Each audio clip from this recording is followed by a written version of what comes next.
വളരാതെ കുഴങ്ങുന്നവരെ ഏത് സബ്ജക്റ്റ് എടുക്കണോ, അങ്ങനെ ഒരു ഐഡിയ കിട്ടാത്തവരെ അവരെ നമ്മൾ സമർപ്പിച്ച് പ്രാർത്ഥിക്കാൻ പോവുകയാണ്. കുഞ്ഞുങ്ങൾ ഒത്തിരി പേര് ഈ മേഖലയിൽ വിഷമിക്കുന്നുണ്ട്. അവർക്ക് അവരുടെ പ്രൊഫഷൻ കറക്റ്റ് ചെയ്യാൻ പറ്റണില്ല, ഏതെടുത്താൽ കരകയറി പോകാമെന്ന് അറിയത്തില്ല. അതുകൊണ്ട് അവർക്ക് ജ്ഞാനം കിട്ടാൻ വേണ്ടിയും അവിടെ തിരഞ്ഞെടുപ്പ് കറക്റ്റാകാൻ വേണ്ടിയും എല്ലാ അക്കാഡമിക്കായിട്ടുള്ള മേഖലയിൽ പ്രവർത്തിക്കുന്ന കുഞ്ഞുങ്ങളെ, കൺഫ്യൂഷനുള്ള കുഞ്ഞുങ്ങളെ ഫർദർ സ്റ്റഡിക്ക്, മേലോട്ടുള്ള പഠനങ്ങൾക്ക് സബ്ജക്റ്റ് ചൂസ് ചെയ്യാൻ പറ്റാത്ത മക്കളെ സമർപ്പിച്ചുകൊണ്ട് സ്തുതിക്കട്ടെ, സ്തുതിക്കട്ടെ, സ്തുതിക്കട്ടെ, സ്തുതിക്കട്ടെ,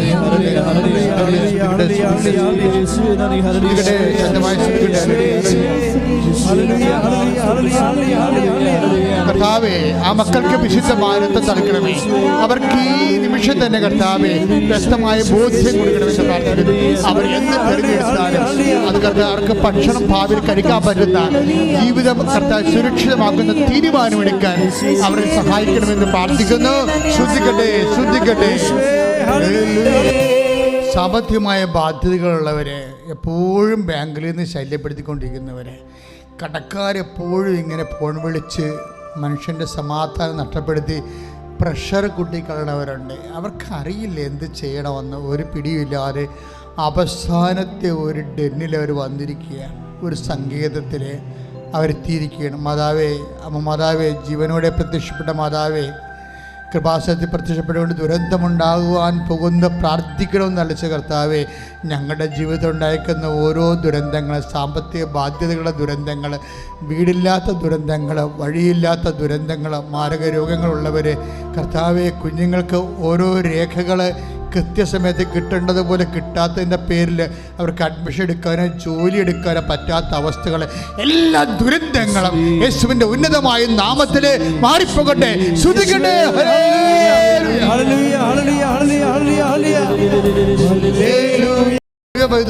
നീ ഓർക്കുക, നീ നിൽക്കുന്ന ഇടം ദിവ്യകുർബാന എഴുന്നള്ളിയിരിക്കുന്ന സമയത്ത് പരിശുദ്ധ അമ്മ ജീവനോടെ പ്രത്യക്ഷപ്പെട്ട ഇടത്തിലെ അമ്മ ലോകത്ത് ആദ്യമായിട്ട് ഉടമ്പടി തന്ന ഒരു ധ്യാനകേന്ദ്രമാണ്.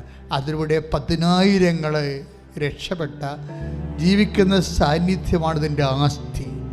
അതുകൊണ്ട് തന്നെ നീ എന്ത് അവസ്ഥയിലായാലും നീ ഇവിടെ എത്തിപ്പോയിട്ടുണ്ടെങ്കിൽ, അമ്മ നിന്നെ കണക്ട് ചെയ്തിട്ടുണ്ടെങ്കിൽ തീർച്ചയായിട്ടും നിന്റെ കണ്ണീരിനൊരു പരിഹാരം ഉണ്ടാകും.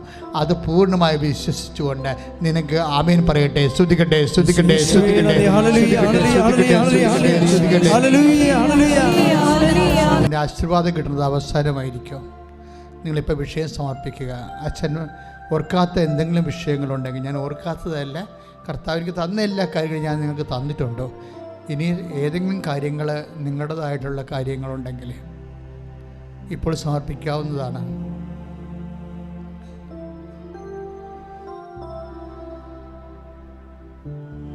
സ്വർഗീയ രാജനീശോ,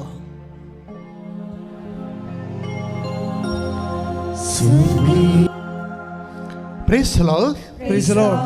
സന്തോഷത്തോടെ ഇരിക്കുക മക്കളെ. നമ്മൾ കർത്താവിൻ്റെ ചിറകിൻ്റെ കീഴിലാണ് ഇവിടെ ഇരിക്കുന്നവരും ഓൺലൈൻ ഇരിക്കുന്നവരും. ഈ നിമിഷത്തിലേക്ക് എത്തിച്ചേരാൻ കഴിഞ്ഞതിനോർത്ത് നന്ദി പറയണം. നിങ്ങൾ ഒന്നിനെക്കുറിച്ച് ഉത്കണ്ഠപ്പെടേണ്ട. അത് ചുമ്മാ ഭംഗിവാക്കായിട്ട് ബൈബിൾ പറയണതല്ല.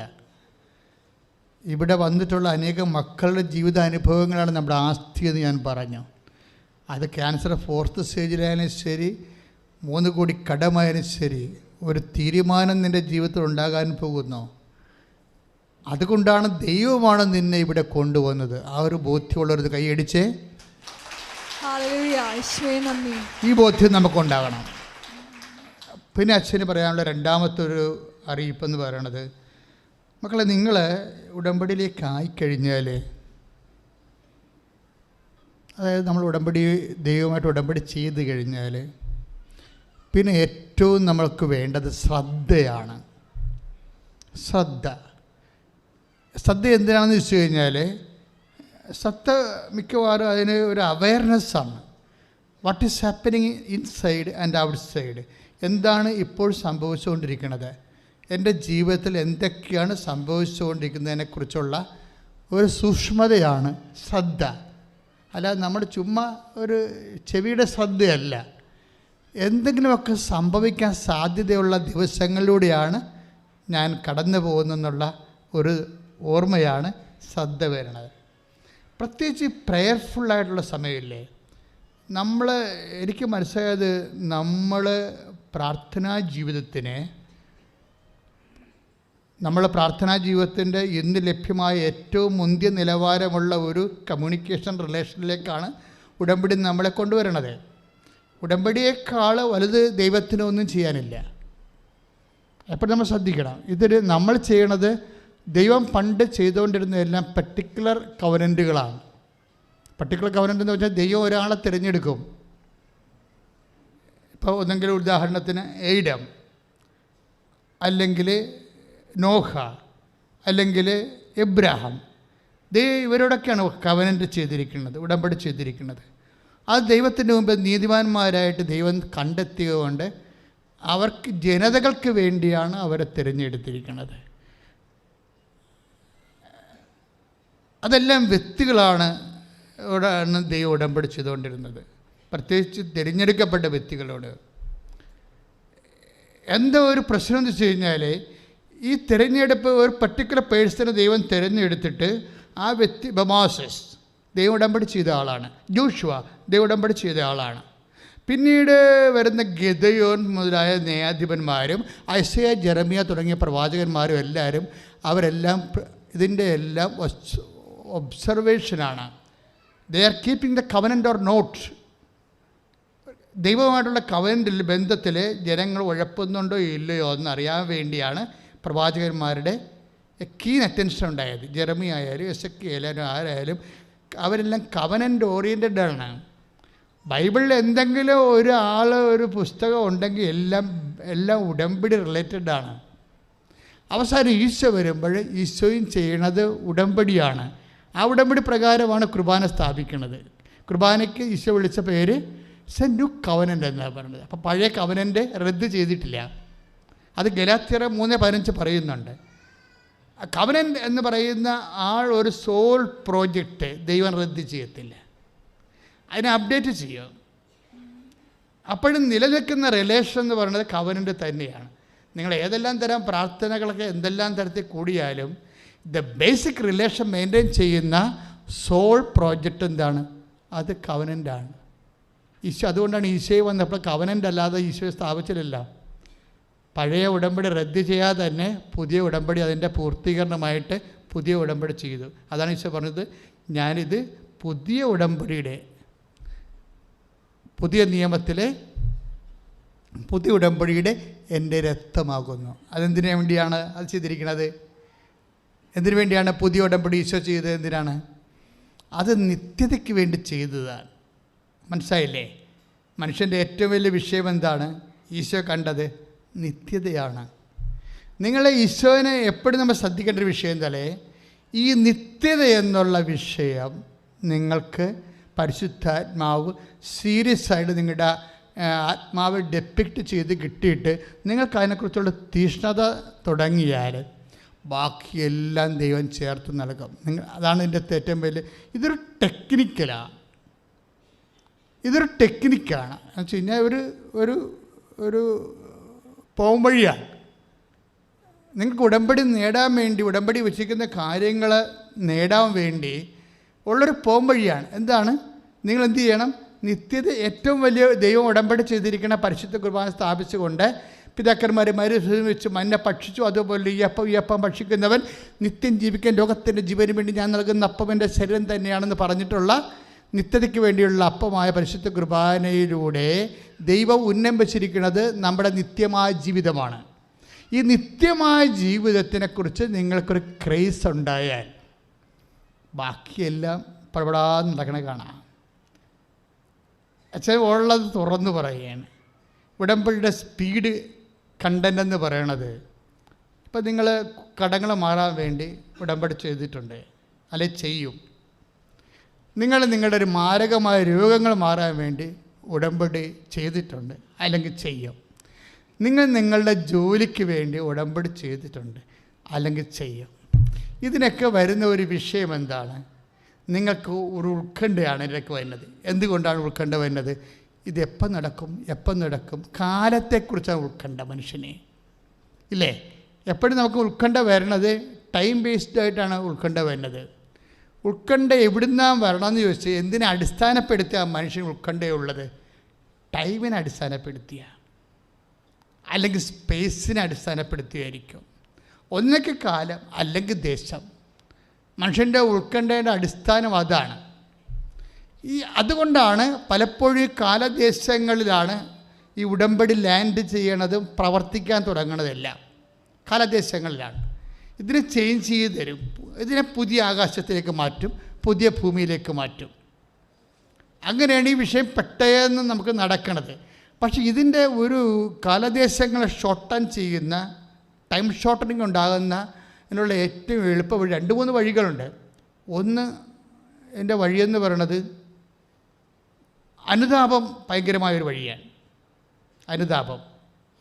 രണ്ടാമത്തെ വഴി, അതായത് ടൈം ഷോർട്ടനിങ്ങിനെ കുറിച്ചാണ് ഞാനിപ്പോൾ സംസാരിക്കും. ഉടമ്പടി വിധിപ്രകാരമുള്ള ടൈം ഷോർട്ടനിങ്, കാല ചുരുക്കം. ഉടമ്പടി വിധിപ്രകാരം ഇപ്പോൾ ജോലി, വീട്, വിവാഹം, കുഞ്ഞുങ്ങളുണ്ടാകണത്. ഇപ്പോൾ കഴിഞ്ഞ ദിവസം ഒരു സാക്ഷി ഇവിടെ ഉണ്ടായിരുന്നു. എന്താ സാക്ഷി? ഭയങ്കര സർക്കാസ്റ്റിക്കായിട്ട് സാക്ഷിയാണ്. അവർ തമിഴ് ദമ്പതികളാണ്. അത് ഉടമ്പടി എടുത്ത ഒരു സഹോദരിക്ക് ഇവരുമായിട്ട് കണക്ഷൻ ഉണ്ടായിരുന്നു. ഈ ഉടമ്പടി എടുത്ത സഹോദരി 1.5 കൊല്ലമായിട്ട് ഇവരോട്, തമിഴ് ദമ്പതികളോട് കൃപാസനത്തെക്കുറിച്ച് സംസാരിക്കുന്നുണ്ട്. അവർ കൃപാസനത്തെക്കുറിച്ച് സംസാരിക്കുമ്പോൾ അതിൻ്റെ അർത്ഥം ക്രിസ്തുവിനെ ബേസ് ചെയ്താണ് സംസാരിക്കുന്നത്. കാരണം ക്രിസ്തുവിനെ ഏറ്റവും അടുത്ത് പെട്ടെന്ന് അറിയാനുള്ള ഷോർട്ട് കട്ടാണ് കൃപാസനം. ആൾക്കാർക്ക് ക്രിസ്തുവിനെ പെട്ടെന്നറിയാനും പെട്ടെന്ന് അനുഭവിക്കാനും ഉള്ള ഒരു ഷോർട്ട് കട്ട്, ഇന്ന് കിട്ടി ലഭ്യമാകുന്ന ഏറ്റവും ഷോർട്ട് കട്ടാണ് കൃപാസനം. അതുകൊണ്ട് ഇവർ കൃപാസനത്തെക്കുറിച്ച് സംസാരിക്കും, പിന്നീട് ഉടമ്പടിയെക്കുറിച്ച് സംസാരിക്കും. 1.5 കൊല്ലം ഈ തമിഴ് ദമ്പതികളെ ഇവർ ഇങ്ങനെ ടീച്ച് ചെയ്യുകയാണ്. എന്നിട്ട് ഇവർക്കൊരു കുലുക്കമൊന്നുമില്ല. അവർക്ക് പ്രൂഫില്ലല്ലോ, അതിൻ്റെ കുലുക്കമില്ല. ഇപ്പം എന്നാ ചെയ്തിരിക്കണത്? ഈ ഡേഡി രണ്ടാമതൊരു പരിപാടി ചെയ്തു. ഇവർ ഉടമ്പടി പുതുക്കാൻ വന്നപ്പോൾ വാങ്ങിച്ച ഉടമ്പടി തൈലം ഈ തമിഴ് ദമ്പതിക്ക് കൊടുക്കും. കൊടുത്തിട്ട് പറയും, ഇപ്പം നിങ്ങൾക്ക് 10 കൊല്ലമായിട്ട് മക്കളില്ലല്ലോ, എന്നിട്ട് വിശ്വാസ പ്രമാണം പ്രിൻ്റ് ചെയ്ത് കൊടുക്കും. അത് ഈ കൃപാസനത്തിലെ ഏറ്റവും വലിയ പ്രെയർ എന്താണെന്ന് ചോദിച്ചു കഴിഞ്ഞാൽ വിശ്വാസ പ്രമാണമാണ് കേട്ടോ. വിശ്വാസ പ്രമാണമാണ്.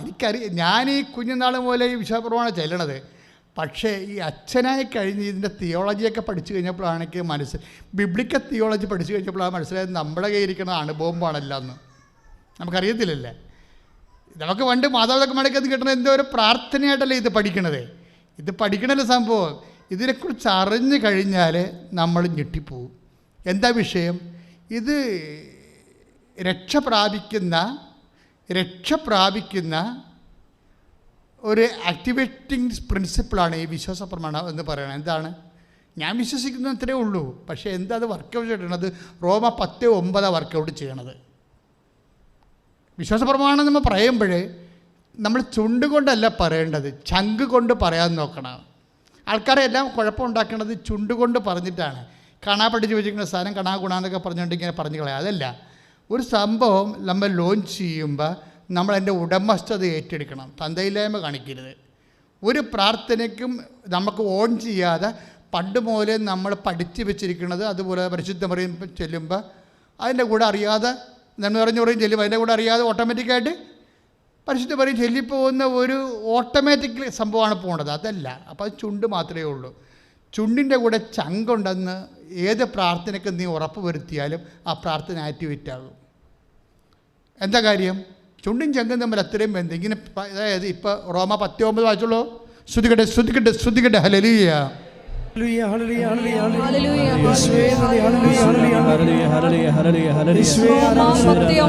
Price the Lord. ആകയാൽ യേശു കർത്താവാണ്.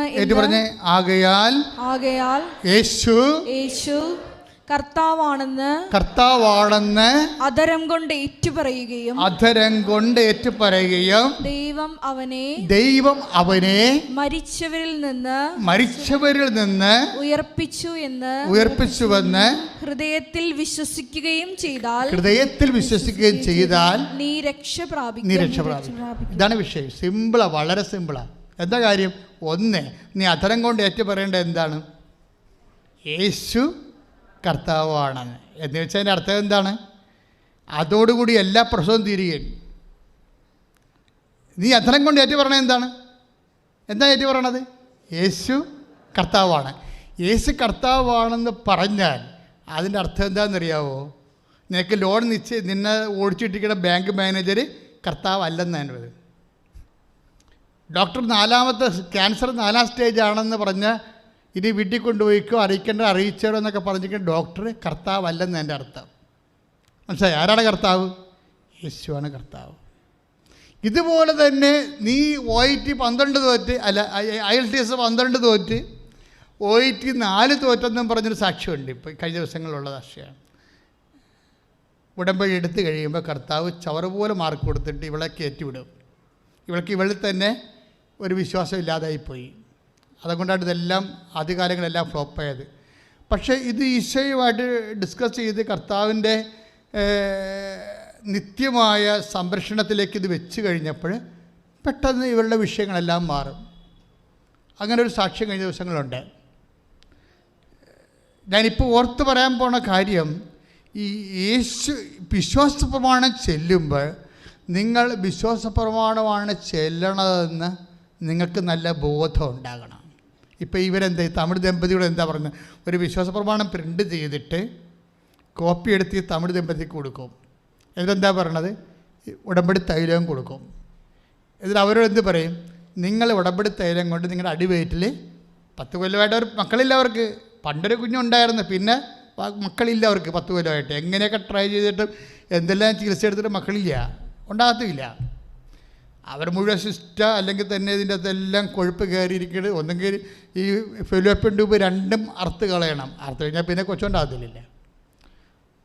ഗർഭപാത്രത്തിൽ മുഴുവൻ പ്രോബ്ലംസാണ്. അതുകൊണ്ടാണ് കുട്ടികളില്ലാതിരിക്കുന്നത്. പക്ഷേ അതല്ല, ഇവർ ഈ വിശ്വാസപ്രമാണം തെറ്റിക്കാതെ ഇങ്ങനെ പ്രിൻ്റ് ചെയ്ത് കൊടുത്തിരിക്കുന്നത് ചെല്ലി വെച്ചും അവരോട് പറഞ്ഞ് ഇത് ചെല്ലിക്കഴിഞ്ഞിട്ട് എന്ത് ചെയ്യണം? നിങ്ങൾ ഉടമ്പടി തൈലം എടുത്ത് വയറ്റിൽ തേക്കണം. എന്താണ്? 21 ദിവസത്തിനുള്ളിൽ പ്രഗ്നൻ്റാണ്. ഇത്രയും സ്പീഡാണ് ഉടമ്പടി. എന്താ കാര്യം? അവർക്ക് മക്കളുണ്ടാവത്തില്ല എന്ന് പറഞ്ഞ ഡോക്ടറല്ല കർത്താവ്. കർത്താവ് ആരാണ്? യേശു ക്രിസ്തുവാണ്. യേശു ക്രിസ്തുവിനെ കർത്താവാക്കണത് എന്താ? എന്തുകൊണ്ട് എല്ലാവരും കർത്താവാകാത്തത്? മരണത്തെ ജയിച്ചാൽ മാത്രമേ കർത്താവാകത്തുള്ളൂ, അല്ലെങ്കിൽ മനുഷ്യനായിട്ടിരിക്കുകയുള്ളൂ.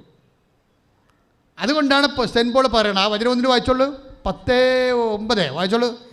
ആകയാൽ യേശു കർത്താവാണ് എന്ന് ഒന്ന് ഏറ്റു പറഞ്ഞേ. ആകയാൽ യേശു കർത്താവാണെന്ന് ഏറ്റുപറയുകയും അധരം കൊണ്ട് ഏറ്റുപറയുകയും ദൈവം അവനെ മരിച്ചവരിൽ നിന്ന് ഉയർപ്പിച്ചുവെന്ന് ഹൃദയത്തിൽ വിശ്വസിക്കുകയും ചെയ്താൽ നീ രക്ഷ പ്രാപിക്കും. അപ്പോൾ രക്ഷ നമ്മൾ എന്ത് ചെയ്യണേ? പ്രാപിക്കുകയാണ് ചെയ്യണത്. ഈ രക്ഷ പ്രാപിക്കുന്ന 2 സംഭവമുണ്ട്. ഒന്ന് ശങ്കുണ്ട്, ഒന്ന് ചുണ്ടുണ്ട്. നമ്മുടെ പ്രശ്നം നമ്മൾ ഈ ചുണ്ട് മാത്രമേ ഉപയോഗിക്കുന്നുള്ളൂ. അതാണ് കുഴപ്പം. പ്രാർത്ഥന നിൻ്റെ കേൾക്കപ്പെടാത്തതിൻ്റെ കാരണം നീ ചുണ്ട് മാത്രമേ ഉപയോഗിക്കുന്നുള്ളൂ. ഒരു 90% മനുഷ്യരും അങ്ങനെയാണ്.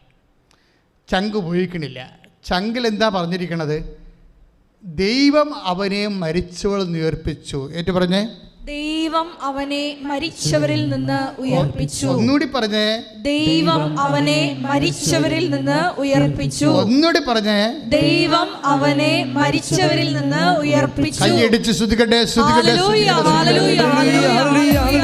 ഞങ്ങളുടെ ജീവിത പ്രതിസന്ധികളിൽ യേശു കർത്താവാണെന്ന് ഉറക്കെ പ്രഖ്യാപിക്കുന്നു. പരിശുദ്ധ പരമദിവ്യകാരുണ്യത്തിന് ആരാധനയും സ്തുതിയും പുകഴ്ചയും ഉണ്ടായിരിക്കട്ടെ. അച്ഛൻ എന്തിനാ ഇങ്ങനെ പറയാമെന്നറിയാവോ? ഇന്ന് ഏറ്റവും കൂടുതൽ നേർച്ച വസ്തുക്കൾ കിട്ടുന്ന പ്രാർത്ഥന എന്താണ്? ഉടമ്പടി പ്രാർത്ഥനയാണ്. ഉടമ്പടി ഞങ്ങൾ നിങ്ങൾക്ക് തരുന്നത് എന്തൊക്കെയാണ്? 2 മെഴുകുതിരി തരും, പിന്നെന്താണ്? വെഞ്ചരിച്ച ഉപ്പ് തരും, പിന്നെന്താണ്? ഉടമ്പടി തരം തരും, പിന്നെ കാശ് രൂപ. ഇതൊന്നും ബൈബിളിലില്ലാത്ത ഒരു സാധനം തരത്തില്ല. തേനൊന്നും ബൈബിളില്ലാത്തതാണ്. അത് പണ്ട് പോലെ അത് ഉടമ്പടിയുടെ ഭാഗവുമല്ല. അത് പണ്ട് പോലെ ഗർഭിണികൾക്കും കൊച്ചു കുഞ്ഞുങ്ങൾക്കും വേണ്ടി വെഞ്ചരിച്ച് വെച്ചിരിക്കണം. അത് പണ്ട് പോലെ ഉള്ളത് കൊണ്ട് അങ്ങനെ നിലനിർത്തിക്കൊണ്ടിരിക്കണം. പക്ഷേ അതൊന്നും ഉടമ്പടി ചേർത്തിട്ടില്ല. ഉടമ്പടിയിലുള്ള ഇത്രയേ ഉള്ളൂ. ഈ ഉടമ്പടിയിലുള്ള എല്ലാ കാര്യങ്ങളും നേർച്ച വസ്തുക്കളും ബൈബിളിലുള്ളതാണ്. അതിൻ്റെ റെഫറൻസ് നിങ്ങളുടെ ഉടമ്പടി പുസ്തകത്തിലുണ്ട്. അത് ബൈബിളിൽ എവിടെയാണത് ഉള്ളതെന്ന്, എണ്ണ എവിടെയാണ് ഉള്ളത്, കാശുരത്തെക്കുറിച്ച് എവിടെയാണ് പറയണത്, അത് ജ്ഞാപകത്തെക്കുറിച്ച് എവിടെയാണ് പറയണത്, അതുപോലെ തന്നെ തിരിയെക്കുറിച്ച് എവിടെയാണ് പറയണത്, എല്ലാം എഴുതി വെച്ചിട്ടുണ്ട്. ഇതിൻ്റെ എന്താ സംഭവിച്ചു കഴിഞ്ഞാൽ ഇത് ബൈബിളിലുള്ളതല്ല പ്രശ്നം. അതുപോലെ തന്നെ ഒരു പ്രശ്നമാണ് ഇത് ഉപയോഗിക്കുന്ന രീതികൾ.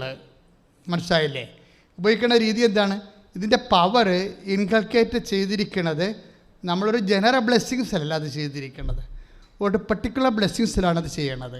12 പ്രാർത്ഥന ചൊല്ലിയാണ് വെഞ്ചരിക്കുന്നത്. പിന്നീട് മനുഷ്യന്മാർ ഇന്നത്തെ ജീവിതത്തിൽ അനുഭവിക്കുന്ന എല്ലാ മേഖലകൾക്കും കൂടിയുള്ള ഒരു കാസ്റ്റിംഗ് പ്രെയറുണ്ട്. അതുൾപ്പെടെ ചൊല്ലിയിട്ടാണ് നിങ്ങൾക്ക് തരണത്. ഇതിൻ്റെ ഉദ്ദേശം എന്ന് പറയുന്നത് ഇതിൻ്റെ അകത്ത് ശക്തി ഇൻകൾക്കേറ്റ് ചെയ്യണമെന്നുള്ളതാണ് ഒരു ഉദ്ദേശം. നമ്മളുടെ എനിക്കുള്ള പൗരോഹിത്യത്തിൻ്റെ സ്വാഭാവികമായ ഒരു ചൈതന്യത്തിൽ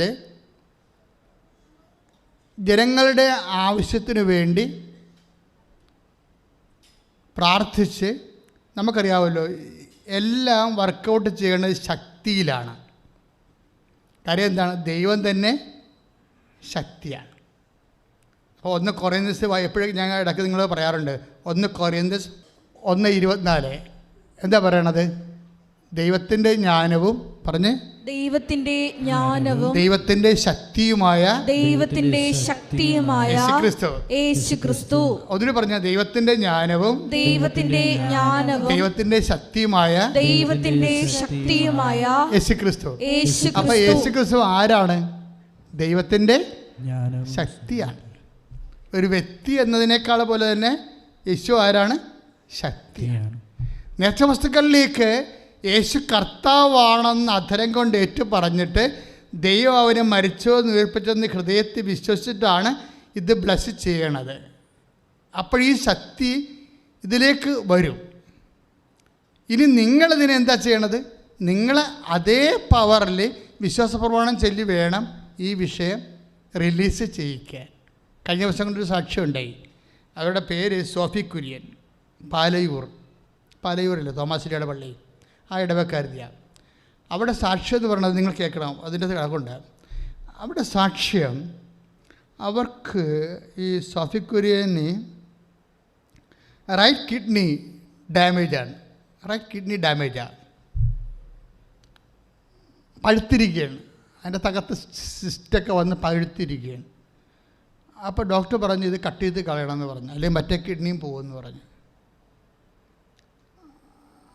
അപ്പോൾ ഇവർ സോഫി കുര്യൻ ഒരു വലിയ ബിസിയാണ്, ഒരു 10-60 വയസ്സിങ്ങനെ അവർക്കുണ്ട്. അപ്പോൾ അവർ പറയും കട്ട് ചെയ്യുന്നതിൽ കുഴപ്പമൊന്നുമില്ല, പക്ഷേ സൈഡ് ഇഫക്ട്സ് ഉണ്ടാകരുത്. അതാണ് അവരുടെ മനസ്സിലുള്ളൊരു സംഭവം. കട്ട് ചെയ്യുന്നതിൽ എനിക്ക് വേണത് അമ്മച്ചിക്ക് കിഡ്നി കട്ട് ചെയ്യുമ്പോൾ ഉണ്ടാകുന്ന ദുരന്തത്തെക്കുറിച്ച് മെഡിക്കലായിട്ട് ഒത്തിരി അറിയത്തില്ലെന്നത്. അവരിവിടെ ഒന്ന് സാക്ഷ്യം പറഞ്ഞത് അങ്ങനെയാണ്, എനിക്ക് കട്ട് ചെയ്യുന്നതിൽ കുഴപ്പമൊന്നുമില്ല, പക്ഷേ കാര്യം ഒരു കിഡ്നി ഉണ്ടെങ്കിൽ ജീവിക്കും എന്നുള്ള ആൾക്കാർ പൊതുവെ ഇങ്ങനെ പഠിച്ചു വെച്ചിരിക്കുകയാണല്ലോ. അപ്പോഴേ കട്ട് ചെയ്യുന്നതിന് കുഴപ്പമൊന്നുമില്ല, അതിൻ്റെ പേരിൽ സൈഡ് ഇഫക്ട്സ് ഉണ്ടാവരുത് എന്നാണ് അവരുടെ ഒരു മനസ്സിലുള്ള ഒരു ധാരണ. എന്നിട്ട് ഇവരെന്നാ ചെയ്യണമെന്ന് വെച്ച് കഴിഞ്ഞാൽ ഇവരുടെ ചേച്ചി ഉടമ്പടി എടുത്തിട്ടുണ്ട്. അവർക്ക് 10-65 വയസ്സുണ്ടാവും.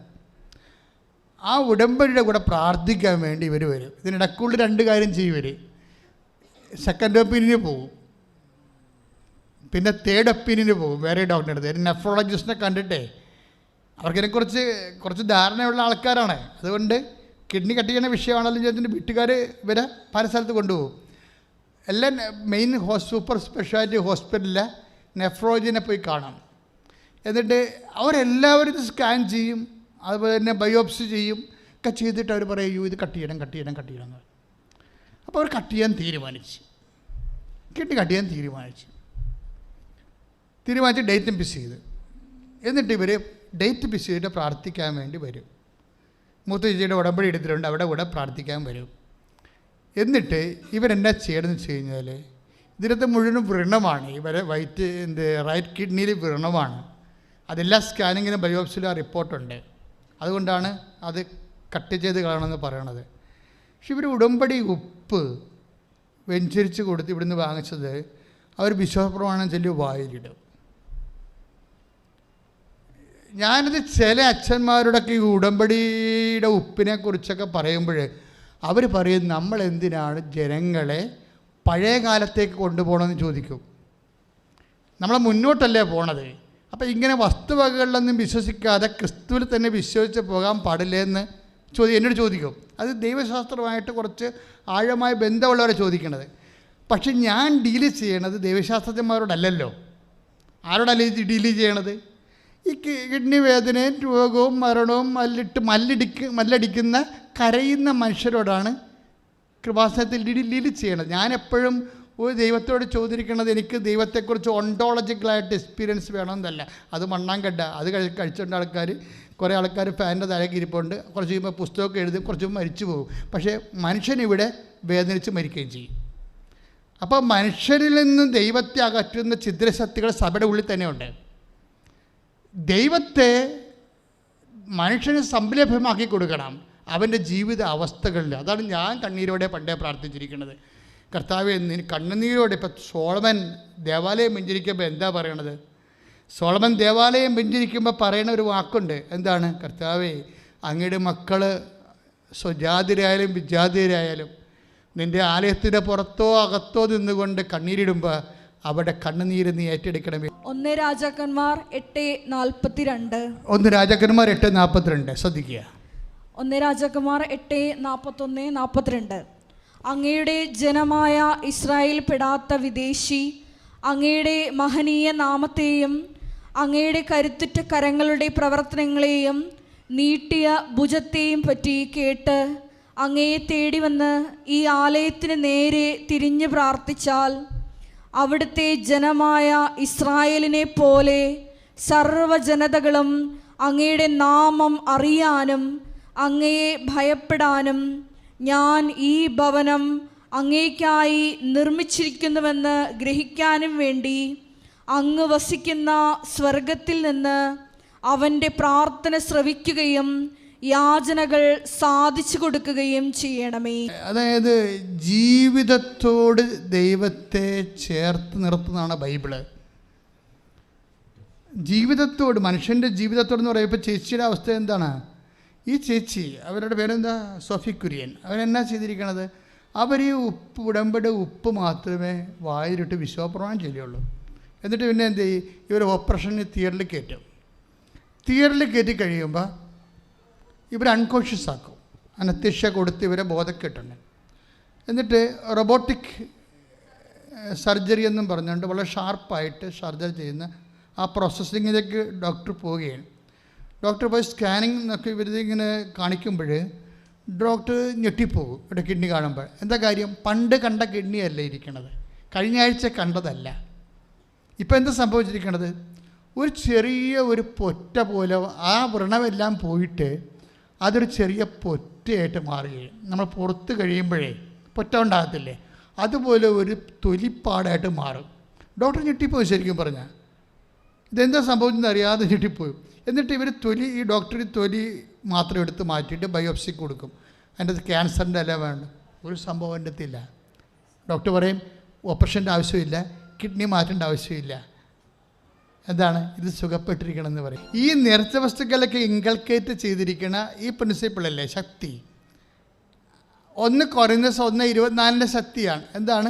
യേശുക്രിസ്തുവാണ്. എന്താണത്? ദൈവത്തിൻ്റെ ജ്ഞാനവും പറഞ്ഞ് ദൈവത്തിൻ്റെ ശക്തിയുമായ യേശുക്രിസ്തു. ഇതാണ് യേശു കർത്താവാണെന്ന് അത്തരം കൊണ്ട് ഏറ്റു പറഞ്ഞിട്ട് ദൈവം അവനെ മരിച്ചെന്ന് ഉയർപ്പിച്ചെന്ന് ഹൃദയത്തിൽ വിശ്വസിച്ചിട്ടാണ് ഇതിനകത്ത് ഇത് ഇമ്പോസ് ചെയ്യണത്. ഇതൊരു അട്രിബ്യൂഷനാണ്. എന്താ കാര്യം? രക്ഷ എന്ന് പറയുന്ന സംഭവം എന്താണ്? പ്രാപിക്കണം മനുഷ്യൻ. അതിൻ്റെ പ്രോസസ്സിങ് എന്താണ്? രക്ഷയുടെ പ്രോസസ്സിങ് എന്താണ്? രക്ഷ മനസ്സിലാക്കുകയല്ല, ആണോ? യേശു കർത്താവാണെന്ന് ഹൃദയം കൊണ്ട് അതിനം കൊണ്ട് ഏറ്റു പറഞ്ഞു ദൈവനെ മരിച്ചെന്ന് ഉയർപ്പിച്ചെന്ന് വിശ്വസിക്കുമ്പോൾ രക്ഷ നമ്മൾ മനസ്സിലാക്കുകയാണ്. ഒരു ഐഡിയ പോലെ. And redemption is not an idea. ഇപ്പം എന്താ സംഭവിക്കണമെന്ന് വെച്ച് കഴിഞ്ഞാൽ ദൈവശാസ്ത്രത്തിൽ പോലും സംഭവിക്കണത് എന്താണ്? ദൈവത്തിന് ഒരു ഐഡിയലിസത്തിൻ്റെ ഭാഗമാക്കി മാറ്റുകയാണ്, ജീവിതത്തോട് ബന്ധമില്ലാത്ത. ജീവിതത്തിൽ നിന്ന് പേര് ദൈവത്തെയൊക്കെ എടുത്തുകൊണ്ട് പോയി. പക്ഷേ ആദിമസഭയെ ജീവിതത്തോട് ചേർത്താണ് ദൈവത്തെ വെച്ചത്.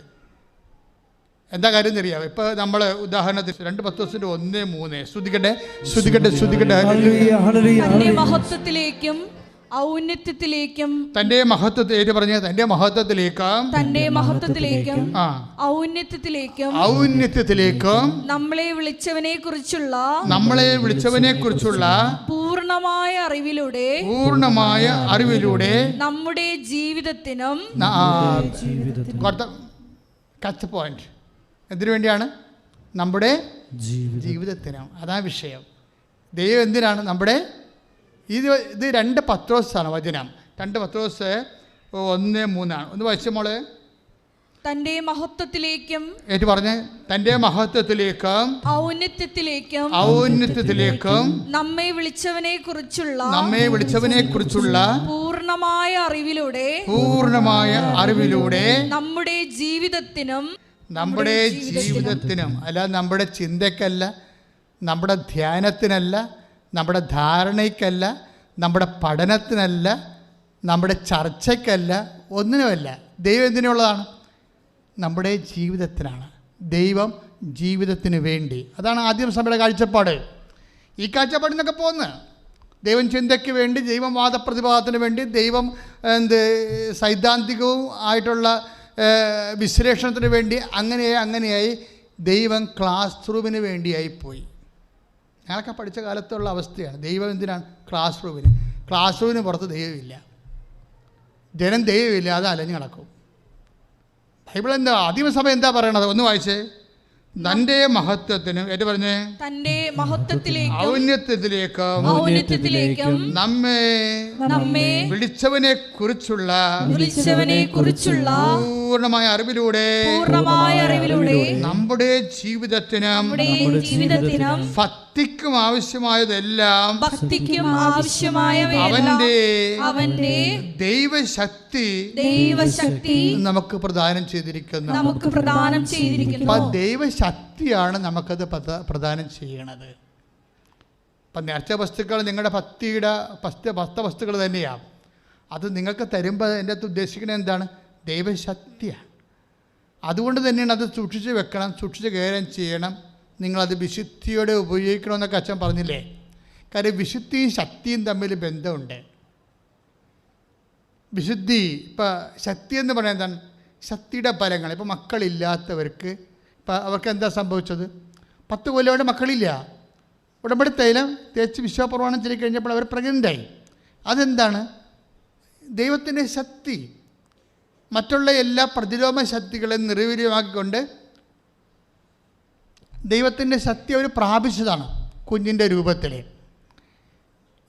ഇതുപോലെ വരുന്ന ഒരു വിഷയം തന്നെയാണ് ഈ ശക്തി. നമ്മളെ എല്ലാ മേഖലകളിലും സംലഭ്യമാണ്, ഏത് മേഖലയിലാണെങ്കിലും. പക്ഷേ ശക്തിക്ക് മുമ്പ് എന്ത് സംഭവം ഉണ്ടാകണം? വിശുദ്ധി ഉണ്ടാകണം. പിടികിട്ടിയ? ശക്തിക്ക് മുമ്പ് എന്താ ഉണ്ടാകണത്? ഉടമ്പടി ശ്രദ്ധിക്കേണ്ട. ചില ആൾക്കാർക്ക് ഉടമ്പടി അത് ഏക്കാത്തതിൻ്റെ കാരണം ആ ഉടമ്പടി അവർ ഉടമ്പടിയുടെ വിധിപ്രകാരമല്ല ചെയ്യണത്. ശക്തി വരുന്നതിന് മുമ്പ് എന്താ നമുക്ക് വേണ്ടത്? വിശുദ്ധി. ഞാനൊരു കാര്യം ചോദിക്കട്ടെ നിങ്ങളോട്. എബ്രാഹത്തിന് ദൈവം വാഗ്ദാനം ചെയ്തത് എന്താണ്? 3 കാര്യം വാഗ്ദാനം ചെയ്തായിരുന്നു. എന്തൊക്കെയാണ്? ഒരു ലാൻഡ് കൊടുക്കുമെന്ന് പറഞ്ഞായിരുന്നു, അല്ലേ? സ്ഥലം കൊടുക്കാമെന്ന് പറഞ്ഞായിരുന്നു. പിന്നെ എന്താ എബ്രാഹത്തിനോട് പറഞ്ഞത്? സ്ഥലം കൊടുക്കാമെന്ന് പറഞ്ഞായിരുന്നു. പിന്നെ നിന്നൊരു ബ്ലെസ്സിങ് കൊടുത്തു. പിന്നെ ഒരു മകനെ വാഗ്ദാനം ചെയ്തായിരുന്നു, അല്ലേ? ആരെയാണത് വാഗ്ദാനം ചെയ്തത്? ഇസ്ഹാക്കിനെ. പക്ഷേ ഇസ്ഹാക്ക് ജനിക്കണതിന് 1 കൊല്ലം മുമ്പ് ഇസ്ഹാക്ക് സാറായുടെ ഉദരത്തിൽ രൂപപ്പെട്ടു വരുന്ന ആ ദിവസങ്ങളിൽ എബ്രാഹത്തിനോട് ദൈവം ഒരു കാര്യം പറഞ്ഞായിരുന്നു. എന്താണ് കാര്യം? ആ എബ്രാഹത്തിൻ്റെ സാറായുടെ ഉദരത്തിൽ ഇസ്ഹാക്ക് രൂപപ്പെട്ടു വരുന്ന ആ ദൈവത്തിൻ്റെ വാഗ്ദാനം ആ കുടുംബം പ്രാപിക്കുന്ന സമയത്ത്, പ്രസവിച്ചു കഴിഞ്ഞല്ല പറഞ്ഞത്, പ്രസവിക്കുന്ന മുമ്പ് പ്രഗ്നൻ്റ് ആകുന്ന ആ ആഴ്ചയിൽ പറഞ്ഞതാണ്. എന്താ പറഞ്ഞത്? നീ എൻ്റെ മുമ്പാകെ തന്നെ ഉണ്ടാകണം, പിന്നെ എന്ത് ചെയ്യണം? വിശുദ്ധിയിൽ വ്യാപരിക്കണം. ഇത് പറഞ്ഞിട്ട് ഒരു കൊല്ലം കഴിയുമ്പോഴാണ് ഇസ്ഹാക്ക് ജനിക്കുന്നത്. ഇത്രയും കണക്ഷനുണ്ട് വിശുദ്ധിയും ശക്തിയും തമ്മിൽ. ഉൽപ്പത്തി പുസ്തകത്തിൻ്റെ 17:1-2 വചനം വായിച്ച് സ്തുതിക്കട്ടെ ഹല്ലേലൂയ. ഉൽപ്പത്തി 17:1-2. അബ്രാമിന് 99 വയസ്സായപ്പോൾ കർത്താവ് പ്രത്യക്ഷപ്പെട്ട് അവനോട് അരുളി ചെയ്തു, സർവശക്തനായ ദൈവമാണ് ഞാൻ, എൻ്റെ മുമ്പിൽ വ്യാപരിക്കുക, കുറ്റമറ്റവനായി വർത്തിക്കുക. ക്ലിയർ അല്ലേ? ഈ വചനം എത്രയാണ്? 17:1. 17:1 വായിച്ചേ. അബ്രാമിന് 99 വയസ്സായപ്പോൾ, നിങ്ങൾ ഏറ്റു പറഞ്ഞേ, അബ്രഹാമിന് 99 വയസ്സായപ്പോൾ കർത്താവ് പ്രത്യക്ഷപ്പെട്ട് അവനോട് അരുൾ ചെയ്തു, സർവശക്തനായ ദൈവമാണ് ഞാൻ, എൻ്റെ മുമ്പിൽ വ്യാപരിക്കുക, കുറ്റമറ്റവനായി വർത്തിക്കുക. Praise the Lord.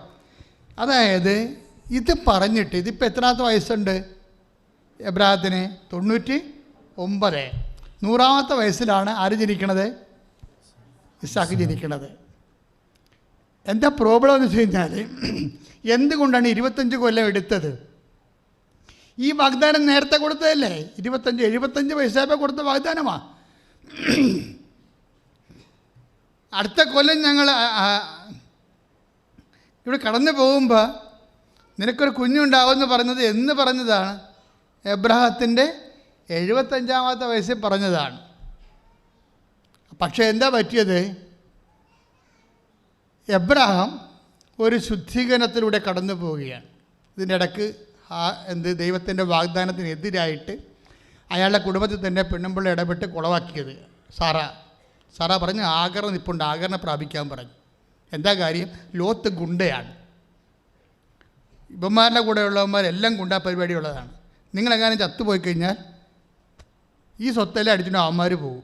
നമുക്ക് സ്വന്തം കുഞ്ഞുണ്ടെങ്കിൽ തീർച്ചയായിട്ടും നമുക്ക് അവകാശമുണ്ടല്ല. അതുകൊണ്ട് ദൈവം പറഞ്ഞു എന്ന് കേൾക്കേണ്ട കാര്യമില്ല.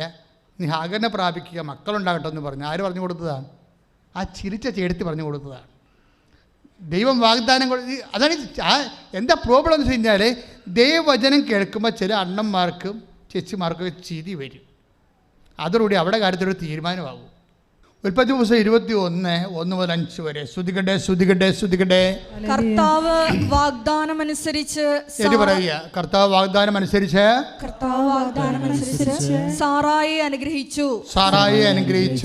വൃദ്ധനായ അബ്രാഹത്തിൽ നിന്ന് സാറാ ഗർഭം ധരിച്ച് ദൈവം പറഞ്ഞ സമയത്ത് തന്നെ പുത്രനെ പ്രസവിച്ചു. സാറായിൽ ജനിച്ച മകന് ഇസഹാക്ക് എന്ന് അബ്രഹാം പേരിട്ടു. കുഞ്ഞു പിറന്നിട്ട് 8-ാം ദിവസം ദൈവകൽപ്പന പ്രകാരം അബ്രഹാം അവന് പരിച്ഛേദനം നടത്തി. അബ്രഹാത്തിന് 100 വയസ്സുള്ളപ്പോഴാണ് ഇസഹാക്ക് ജനിച്ചത്. ക്ലിയർ അല്ലേ? 21:5 അബ്രഹാത്തിന് എത്ര വയസ്സുണ്ട്? ഇസ്ഹാക്ക് ജനിക്കുമ്പോൾ 100 വയസ്സുണ്ട്. അപ്പോഴേ നീ എൻ്റെ മുമ്പാകെ നിൽക്കുക, കുറ്റമറ്റവനായിരിക്കുക എന്ന് പറയുമ്പോൾ അബ്രഹാത്തിന് എത്ര വയസ്സുണ്ടായിരുന്നു? 99. മനസ്സിലായില്ലേ? ഇത് വളരെ ശ്രദ്ധിച്ച് മനസ്സിലാക്കേണ്ട വിഷയമാണ്. അതായത് എബ്രാഹത്തിന് ഇസഹാക്കിനെ ദൈവം സാറായുടെ ഉദരത്തിലേക്ക് നിക്ഷേപിക്കും മുമ്പ്, 1 മാസം മുമ്പോ 2 മാസം മുമ്പോ ദൈവം എബ്രാഹത്തിനോട് എന്താ പറഞ്ഞത്? നീ എൻ്റെ മുമ്പാകെ വ്യാപരിക്കുക, പിന്നെന്താണ്? കുറ്റമറ്റവനായിരിക്കുക. മനസ്സിലായില്ലേ? അനുഗ്രഹം നിങ്ങൾ ഉദ്ദേശിക്കുന്നുണ്ടെങ്കിൽ എബ്രാഹത്തിനോട് ചെയ്ത അതേ നടപടിക്രമങ്ങൾ തന്നെയാണ് നമ്മളും ദൈവം പ്രതീക്ഷിക്കുന്നത്. ഒരു ശക്തി വരികയാണ്. നമ്മൾ 2 പത്രോസ് 1:3 എന്താ വായിച്ചത്? തന്റെ മഹത്വത്തിലേക്കും, ഒന്നേറ്റ് പറഞ്ഞ തന്റെ മഹത്വത്തിലേക്കും ഔന്നത്യത്തിലേക്കും നമ്മെ വിളിച്ചവനെ കുറിച്ചുള്ള പൂർണ്ണമായ അറിവിലൂടെ നമ്മുടെ ജീവിതത്തിനും ഭക്തിക്കും ആവശ്യമായതെല്ലാം അവന്റെ ദൈവിക ശക്തി എന്താണ്? അവന്റെ ദൈവിക ശക്തി. അപ്പൊ നമ്മുടെ ജീവിതത്തിന് ആവശ്യമായതെല്ലാം നൽകണത് എന്താണ്? അവന്റെ ദൈവികമായ ശക്തിയാണ്. ഇസഹാക്കിനെ സാറായുടെ ഉദരത്തിൽ നിക്ഷേപിച്ചത് എന്താണ്? ദൈവികമായ ശക്തിയാണ്. ഈ ശക്തി നമുക്ക് ലഭിക്കുന്ന മുമ്പ് എബ്രഹാത്തിനോട് ദൈവം എന്താ പറഞ്ഞത്? 17:1 എന്താ പറഞ്ഞത്? 17:2 നീ എൻ്റെ മുമ്പാകെ വ്യാപരിക്കണം, പിന്നെന്താണ്? കുറ്റമറ്റവനായിരിക്കണം. പറഞ്ഞ മനസ്സിലായില്ലേ? ശക്തിക്ക് മുമ്പ് എന്ത് വേണം? വിശുദ്ധി വേണം. ഇക്കൊറ്റ പോയിന്റ് പിടികിട്ടിയോ? നിങ്ങളുടെ LTS പാസ്സാകാനായാലും ശരി, നിങ്ങളുടെ വസ്തു വിൽപ്പനയായാലും ശരി, നിങ്ങളുടെ ജോലിയിലെ പ്രൊമോഷനായാലും ശരി, ഒരു ദൈവിക ശക്തി 2 പത്രോസ് 1:3 അനുസരിച്ച് കൊണ്ട് നിങ്ങളുടെ ജീവിതത്തിലേക്ക് നിങ്ങൾ പ്രതീക്ഷിക്കുന്നുണ്ടെങ്കിൽ ശക്തിക്ക് മുമ്പേ നിങ്ങൾ എന്ത് ചെയ്യണം? വിശുദ്ധിയുള്ളവരായിരിക്കണം. തൻ്റെ മുമ്പാകെ വ്യാപരിക്കണം. അതുപോലെ തന്നെ എന്ത് ചെയ്യണം?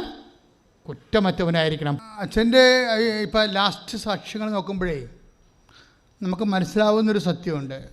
എന്താ കാര്യം? നമ്മുടെ കയ്യിലൊന്നും വേണ്ടെന്ന് പറയാൻ മതി. ഞങ്ങൾക്ക് അതില്ല ഇതില്ല എന്നൊക്കെ വിചാരിച്ചുകൊണ്ടേ നിങ്ങൾ ആവശ്യമില്ലാതെ ഉത്കണ്ഠപ്പെടരുത്. ദൈവമുണ്ടായാൽ മതി. പറഞ്ഞ മനസ്സിലായല്ലേ? കഴിഞ്ഞ ദിവസങ്ങളിൽ ഷീജ എന്നും പറഞ്ഞ നേഴ്സ് ഒരു സാക്ഷ്യം പറഞ്ഞിട്ടുണ്ട്. തൊട്ടപ്പം തന്നെ 69,000 പേരത് കണ്ട് ആ സാക്ഷ്യം വീണപ്പോൾ തന്നെ. അവിടെ സാക്ഷ്യത്തിൻ്റെ പ്രത്യേകത, ഞാൻ ഇന്ന് വെളുപ്പിനിരുന്ന് രണ്ടാമത് വീണ്ടും ഷീജയുടെ സാക്ഷ്യം കേട്ട് അതെന്താ പറയണമെന്ന് വെച്ച് കഴിഞ്ഞാൽ, സിയോസ് എന്ന് പറഞ്ഞ്, അതായത് സ്പോൺസറിൻ്റെ സർട്ടിഫിക്കറ്റ് അവരുടെ മകളാണ്. ഇവർ മകൾക്ക് ഉണ്ടായ ദൈവാനുഭവത്തെക്കുറിച്ചാണ് അവർ സാക്ഷ്യം പറയണത്. അതിനകത്ത് അവർ ഇൻവോൾവാണ്, ആ കുടുംബം മൊത്തം ഇൻവോൾവാണ്. എന്താ അനുഭവം എന്ന് പറയണത്? ഇവരൊരു ജനറൽ നേഴ്സാണ്. ആര്? മകളൊരു ജനറൽ നേഴ്സാണ്. BSc നേഴ്സിങ്ങിന് വിടാനുള്ള കാശ് കുടുംബത്തിലില്ല. ഒരു കടയുണ്ട്, പിന്നെ ഇവർക്ക് ചെറിയ ജോലിയുണ്ട്. പക്ഷേ ആ ജോലി എന്ന് പറയുന്നത് പെട്ടെന്ന് ആ ജോലി പോയി. അവരുടെ നേഴ്സായിരുന്നു ഒരു ഹോസ്പിറ്റലിൽ. അത് ഒരു പ്രത്യേക സാഹചര്യത്തിൽ സമ്മർദ്ദം കൊണ്ട് ഇവർക്കത് റിസൈൻ ചെയ്യേണ്ടി വന്നു. അപ്പോൾ പിന്നെ വരുമാനമില്ല. ഇപ്പോൾ ഈ മകളൊക്കെ GNM പഠിച്ച് പുറത്തിറങ്ങിയപ്പോൾ ഇവരുടെ ഉള്ള ജോലി കൂടി പോയി. ഇതാണ് ജീവിതം എന്ന് പറയണത്. മനസ്സിലായില്ലേ? നമുക്ക് ജീവിതത്തിൽ നിന്നാണ് ദൈവത്തിനെ നമ്മൾ ജീവിതത്തിനോട് ചേർത്ത് വെച്ചാണ് നമ്മൾ മനസ്സിലാക്കുന്നത്, അനുഭവിക്കുന്നതെല്ലാം. അപ്പോൾ ഇവരുടെ ചിന്തയിലുണ്ടായിരുന്നൊരു വിഷയം, മകളെ ഇപ്പോൾ പോസ്റ്റ് BScക്ക് വിടുക. പൈസ ഇല്ലാത്തത് കൊണ്ട് BSc നേഴ്സിന് വിടാൻ പക്ഷേ കാശില്ല. അതുകൊണ്ട് പോസ്റ്റ് BScക്ക് വിടുക. GNM കഴിഞ്ഞ് കഴിയുമ്പോൾ അങ്ങനെയാണല്ലോ GNMകാർ ചെയ്യണത് പലരും. അപ്പോൾ ആ ഒരു ഐഡിയയിൽ ഇവർ ഇരിക്കുകയായിരുന്നു. പക്ഷേ എന്താ സംഭവിച്ചു കഴിഞ്ഞാൽ കുറച്ച് കഴിയുമ്പോൾ മകൾ പറയും, ആദ്യം അമ്മ പറയണ കാര്യങ്ങൾ അവൾ അംഗീകരിച്ച്. കാരണം അമ്മയുടെ ജോലി പോയില്ല. ജോലി പോയത് കാരണം ഇനിയിപ്പോൾ പൈസയൊക്കെ കുറച്ച് ഉള്ള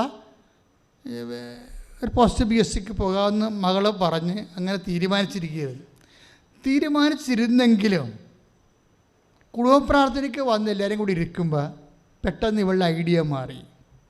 അപ്പോൾ ഞാനപ്പോൾ നോക്കി എവിടെയാണ് ഈ ഐഡിയ മാറണമെന്ന്. എവിടെയാണ്? അപ്പനും അമ്മയും മക്കളും കൂടി, ഒരു അപ്പനും ഒരാണൊരു പെണ്ണുമുണ്ട്. ഈ 4 പേരും കൂടി കുടുംബപ്രാർത്ഥനയ്ക്ക് വന്ന് മുട്ടുകുത്തിയപ്പോൾ ഈ മകൾ പറയും, അമ്മ എനിക്കൊരു കാര്യം പറയാനുണ്ട്, ഞാൻ LTSന് പോട്ടേന്ന് ചോദിക്കും.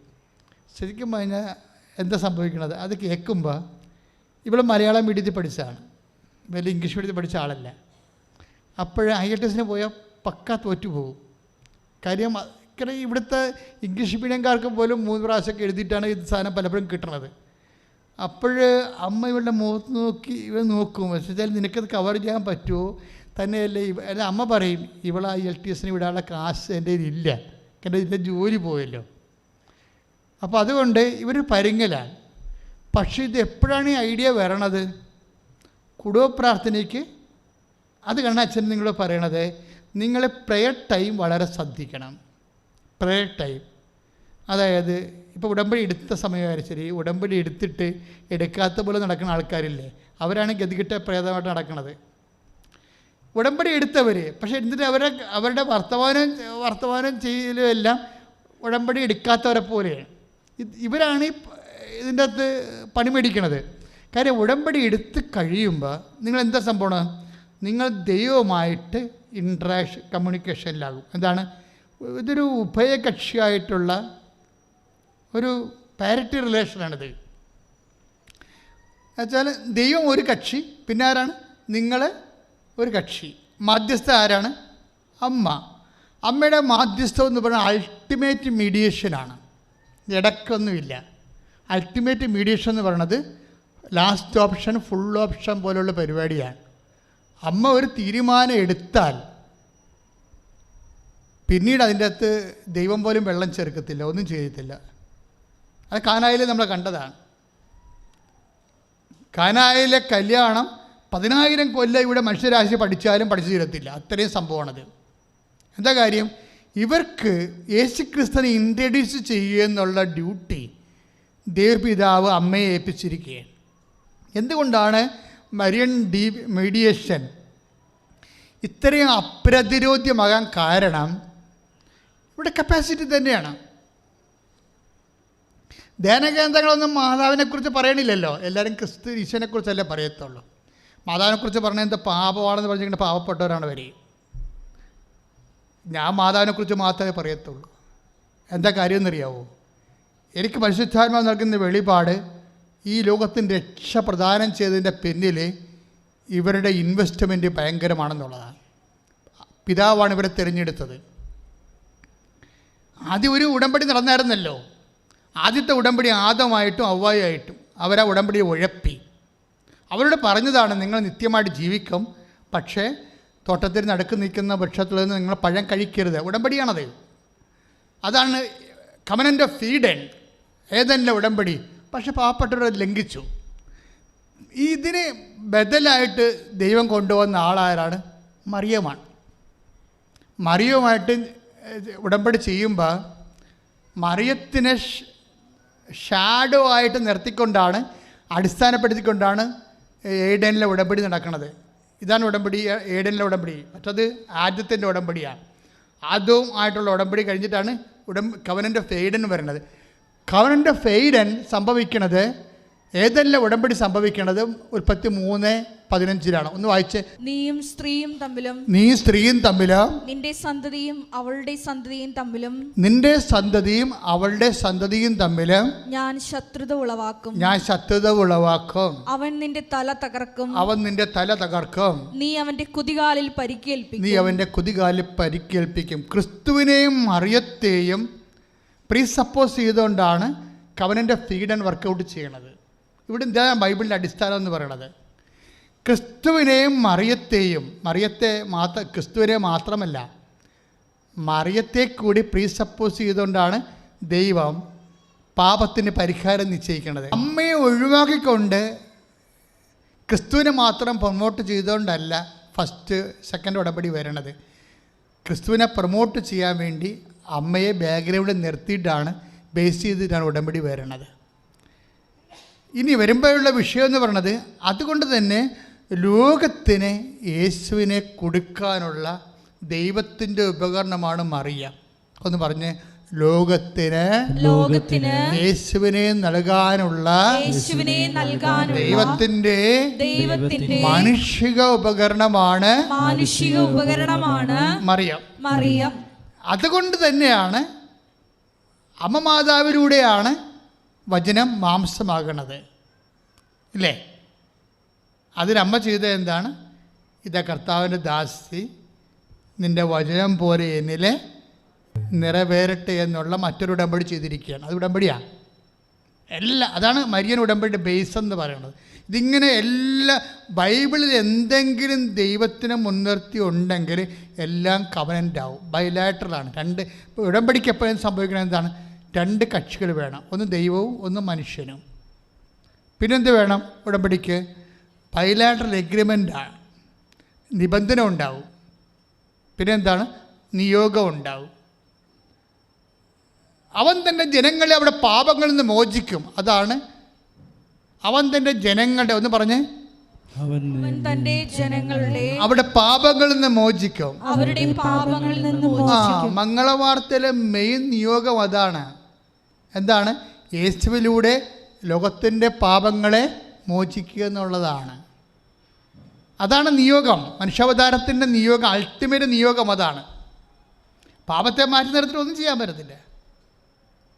നിങ്ങൾ വിശുദ്ധീകരിക്കാതെ, ഞാൻ വിശുദ്ധീകരിക്കാതെ വേറെ ഇരുട്ട് കൊണ്ട് വിട്ടടക്കാനോ കണ്ണടച്ച് ഇരുട്ടാക്കാനോ ഒന്നും പറ്റത്തില്ല. പ്രാർത്ഥിക്കുക, കർത്താവായ ദൈവമേ, ദൈവത്തിൻ്റെ പദ്ധതി പ്രകാരം സുവിശേഷ വിഹിതമായ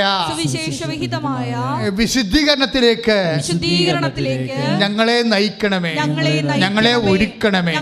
ശ്രദ്ധിക്കട്ടെ. ഹല്ലേലൂയ.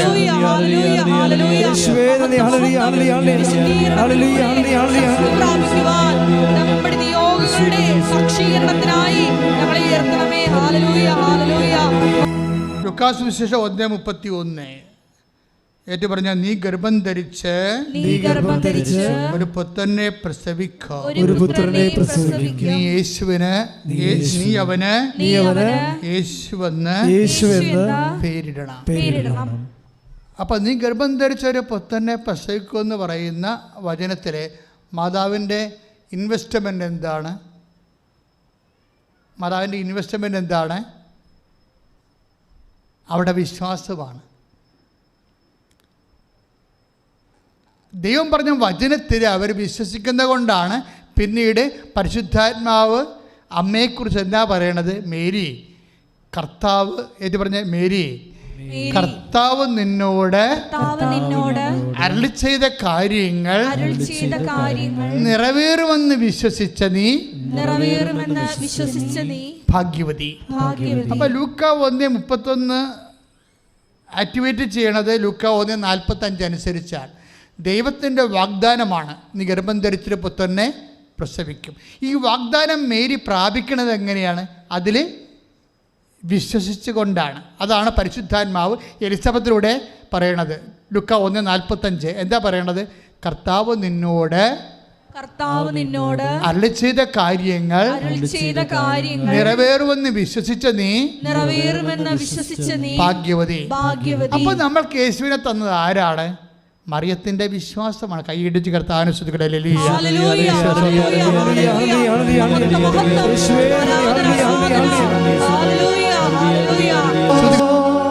പരിശുദ്ധ പരമദിവ്യകാരുണ്യത്തിന് നേരവും ആരാധനയും സ്തുതിയും പുകഴ്ചയും ഉണ്ടായിരിക്കട്ടെ. അപ്പൊ മറിയത്തോട് ചെയ്ത വാഗ്ദാനമില്ലേ? നീ ഗർഭം ധരിച്ചൊരു പുത്രനെ പ്രസവിക്കും, അവൻ തന്റെ ജനങ്ങളെ അവിടെ പാപങ്ങളിൽ നിന്ന് മോചിക്കും എന്ന് പറഞ്ഞ വാഗ്ദാനമില്ലേ?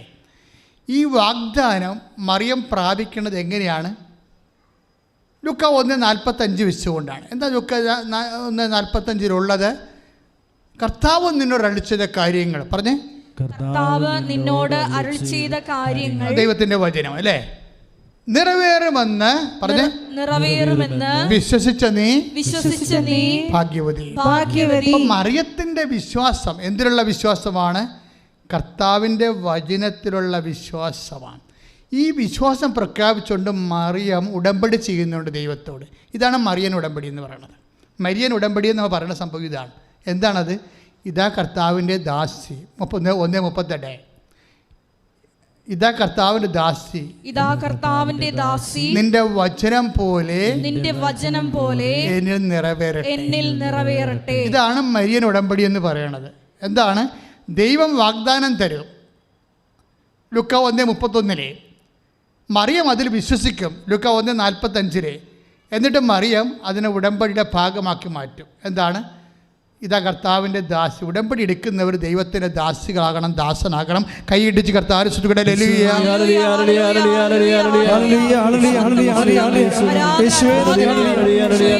നിബന്ധനകള് വിശ്വസ്താപൂർവ്വം പാലിക്കുന്നതിലൂടെ അവിടുത്തെ ദാസിയുമാകാനുള്ള വലിയ കൃപ ഞങ്ങൾക്ക് ഓരോരുത്തർക്കും പ്രദാനം ചെയ്യണമേ.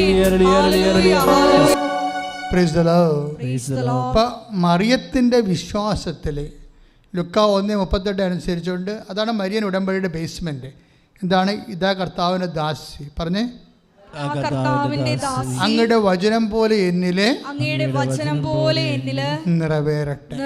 അപ്പൊ ദൈവത്തിൻ്റെ വചനം നിറവേറ്റാൻ സ്വയം ദാസിയായി മാറിയ സമർപ്പണമാണ് ഉടമ്പടിയുടെ ജീവൻ എന്ന് പറയണത്. പറഞ്ഞ മനസ്സിലായില്ലേ? ഉടമ്പടി ഒരു സമർപ്പണമാണ്. ഈ സമർപ്പണം എന്ന് പറയുമ്പോൾ ആദ്യം എന്താ പോകേണ്ടത്? നമ്മുടെ അഹങ്കാരം പോകണം ആദ്യം. ഇപ്പോൾ ഇവരെന്താ, ഇപ്പോൾ ഈ ഷീജ നേഴ്സ് അവർ പറയണത്, എനിക്ക് ഇത്തിരി അഹങ്കാരം ഉണ്ടായിരുന്നു. അവിടെ സാക്ഷ്യം പോണത് അങ്ങനെയാണ്. എനിക്കിത്തിരി അഹങ്കാരം ഉണ്ടായിരുന്നു. എന്താണ്? അവർക്ക് നല്ല നേഴ്സാണ്, അവർക്ക് നല്ല ശമ്പളമുണ്ട്. അപ്പോൾ 54 വയസ്സ് വരെ റിട്ടയർ ആകുന്നവരെ ഉള്ള അവരുടെ കാര്യങ്ങളെക്കുറിച്ച് അവർക്ക് നല്ല ഹെഡ് വെയ്റ്റ് ഉള്ള ആളാണ്, കോൺഫിഡൻസാണ്. ഈ ചില ആത്മവിശ്വാസങ്ങൾ ചില സമയത്ത് അഹങ്കാരമായി മാറും. നമ്മുടെ പഠനം, ആരോഗ്യം, നമ്മുടെ കുടുംബത്തിൻ്റെ സെറ്റപ്പ്, നമ്മുടെ സ്വാധീനങ്ങളൊക്കെ കൊണ്ട് നമ്മൾ അത്ര കുറഞ്ഞ പുള്ളിയല്ല എന്നുള്ള ഒരു ധാരണ ചില സമയത്ത് അഹങ്കാരമായിട്ട് മാറും. അതുകൊണ്ടാണ് അമ്മ പറയണത് ഉടമ്പടി ചെയ്യുമ്പോൾ ഇതാ കർത്താവിൻ്റെ ദാസി എന്ന് പറയണത്. നിങ്ങൾ വിനയപ്പെടണം. അതുകൊണ്ട് അവർക്ക് എന്നാ സംഭവിച്ചു? ഷീജയ്ക്ക് എന്നാ സംഭവിച്ചു? ഷീജയെ അനുഗ്രഹിക്കുന്നതിന് മുമ്പ് ദൈവം അവരെ വിശുദ്ധീകരിക്കുന്നുണ്ട്. എങ്ങനെ വിശുദ്ധീകരിക്കേണ്ടത്? അവിടെ ജോലി പോയി, അതിനോട് വിശുദ്ധീകരണം തുടങ്ങി. ജോലി പോയി, അവരെന്താ അവിടെ കിസപിസ ഉണ്ടായി. അവസാനം അവർക്ക് ജോലി രാജിവെക്കേണ്ടി വന്നു. ജോലി രാജിവെക്കേണ്ടി വന്നു കഴിഞ്ഞപ്പോൾ ഇവർക്ക് കുറേ പ്രശ്നങ്ങളുണ്ടായി. ഒന്ന്, ചില ആൾക്കാർ ഇങ്ങനെ കോംപ്രമൈസിന് തയ്യാറാകത്തില്ലല്ലോ, ഓരോരുത്തും അഡ്ജസ്റ്റ്മെൻ്റ് ഒന്നും തയ്യാറാകത്തില്ല. അവരവരുടെ സ്റ്റാൻഡിലങ്ങോട്ട് ഉറച്ചു നിൽക്കും, തെറ്റായാലും ശരിയായാലും. അപ്പം അങ്ങനെ ഒരു പ്രത്യേക പേഴ്സണാലിറ്റിയാണ് ഇതിൻ്റെ. വരുമ്പോൾ എന്താ പ്രശ്നം വെച്ച് കഴിഞ്ഞാൽ, അങ്ങനെ ഒരു കടുംപിടുത്തമോ അല്ലെങ്കിൽ ഒരു ഭയങ്കരമായ ഒരു ശാഠ്യത്തിൽ നിന്ന് കഴിഞ്ഞാൽ അവിടെ എളിമ ഉണ്ടാകത്തില്ല. അപ്പോൾ ദൈവം പ്രവർത്തിക്കാൻ ഉടമ്പടി വർക്കൗട്ട് ചെയ്യത്തില്ല. ഉടമ്പടി എന്നല്ല, ഒന്നും വർക്കൗട്ട് ചെയ്യത്തില്ല. അതുകൊണ്ട് എന്നാ ചെയ്തെന്ന് വെച്ച് കഴിഞ്ഞാൽ, ഇവിടെ ജീവിതത്തിൽ തന്നെ ഇവർ ജോലി പോയി കഴിയുമ്പോൾ ഇവർ ശരിക്കും ഒരു സീറോയായി.